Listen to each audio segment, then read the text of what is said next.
શહેરમાં અકસ્માતની વધી રહેલી ઘટનાઓ વચ્ચે સુરત ટ્રાફિક પોલીસ દ્વારા નવી પહેલ એટલે કે જાગૃતિ અભિયાન શરૂ કરાયું છે, જેમાં ભીડભાડવાળા વિસ્તારોમાં ભારે વાહનો કેવી રીતે ચલાવવા અને કેટલી સ્પીડે હોવા જોઈએ તે અંગે માર્ગદર્શન અપાશે. તો આ અંગે ટ્રાફિક ડીસીપીએ વધુ માહિતી આપી હતી. સુરત શહેરમાં વારંવાર વધી રહેલી અકસ્માતની ઘટનાઓને રોકવા માટે સુરત ટ્રાફિક પોલીસ નવી પહેલ શરૂ કરશે. ભારે વાહનો માટે ટ્રાફિક પોલીસ દ્વારા જાગૃતિ અભિયાન ચલાવવામાં આવશે, જેમાં સુરત ટ્રાફિક પોલીસ અકસ્માત રોકવા માટે ભારે વાહનોના ડ્રાઈવરો માટે શોર્ટ ફિલ્મ બનાવી જાગૃત કરાશે. આ શોર્ટ ફિલ્મમાં ભીડભાડ વિસ્તારમાં ભારે વાહન કેવી રીતે ચલાવવું, તેની સ્પીડ કેટલી હોવી જોઈએ તે દર્શાવવામાં આવશે. તો સાથે નો એન્ટ્રીમાં ભારે વાહનો પ્રવેશ નહીં કરે તે માટે પણ ભારે વાહનોના માલિકો સાથે બેઠક કરવામાં આવશે.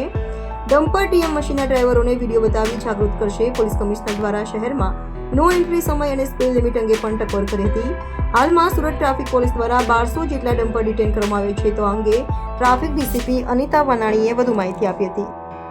સુરત શહેર ટ્રાફિક શાખાનો પ્રાથમિક ધ્યેય એ લોકોના જીવન બચાવવાનો અને સુરતના લોકોના જીવનની સુરક્ષા કરવાનો છે, જેના ભાગરૂપે ટ્રાફિક શાખા અવારનવાર અલગ અલગ પ્રકારના કેમ્પેન્સ અને એન્ફોર્સમેન્ટ ડ્રાઈવ ચલાવતી હોય છે કે જેના લીધે લોકોમાં ટ્રાફિકના નિયમોને લઈને જાણકારીની સાથે સાથે અમલવારી પણ વધે અને હંમેશા ટ્રાફિકના નિયમોની અમલવારી કરવાથી અકસ્માતમાં ઘટાડો થતો હોય છે.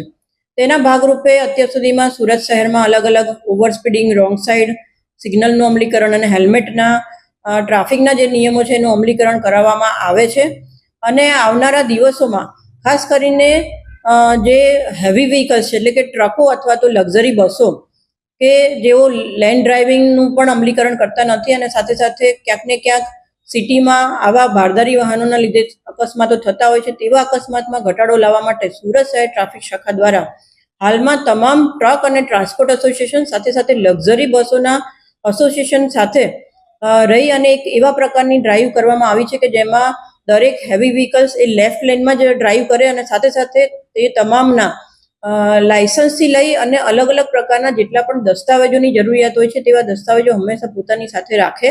સુરત શહેરની જે સ્પીડની લિમિટ છે એ સ્પીડ લિમિટમાં જ પોતાનું વાહન ચલાવે અને સાથે સાથે તમામ ટ્રક અને ટ્રાન્સપોર્ટ એસોસિએશન તેમજ લક્ઝરી એસોસિએશન પાસેથી એમની પાસે કેટલા પ્રકારના હેવી વાહનો છે તેમના ડ્રાઈવરનું નામ, મોબાઈલ નંબર અને રેસિડન્સ એડ્રેસ જેવો એક ડેટાબેઝ તૈયાર કરવામાં આવી રહ્યો છે. ખાસ ક્યાંક ને ક્યાંક અકસ્માતો થાય ત્યારે તેમજ કોઈ પણ પ્રકારનો ક્રાઇમ બને ત્યારે તુરંત જ અમારી પાસે આ માહિતી ઉપલબ્ધ હોય અને એવા જ્યારે પણ ક્રાઇમ બને ત્યારે એને સરળતાથી ડિટેક્ટ કરી શકાય અને સાથે સાથે અકસ્માત જ્યારે પણ બને ત્યારે જવાબદાર જે ડ્રાઈવર હોય તેમની પણ તરત જ ઓળખ થઈ શકે તે માટે આવું ડેટાબેઝ તૈયાર કરી અને તમામ એસોસિએશનની એવી સૂચના આપવામાં આવેલી છે કે તમારા જેટલા પણ ડ્રાઈવરો છે આ બાબતે ગંભીર બને, પોતાનું વાહન એ લેન ડ્રાઇવિંગ પ્રમાણે જ ચલાવે અને સાથે સાથે ઓવર સ્પીડિંગમાં પોતાનું વાહન ના ચલાવે. લોકોનો જીવ એ અમૂલ્ય હોય છે અને અકસ્માત ઘટાડાના ભાગરૂપે તેમણે તેમના તરફથી સહકાર આપવાનો રહેશે અને સાથે સાથે આવો ડેટાબેઝ પણ સુરત શહેર ટ્રાફિક શાખામાં સબમિટ કરવામાં આવશે.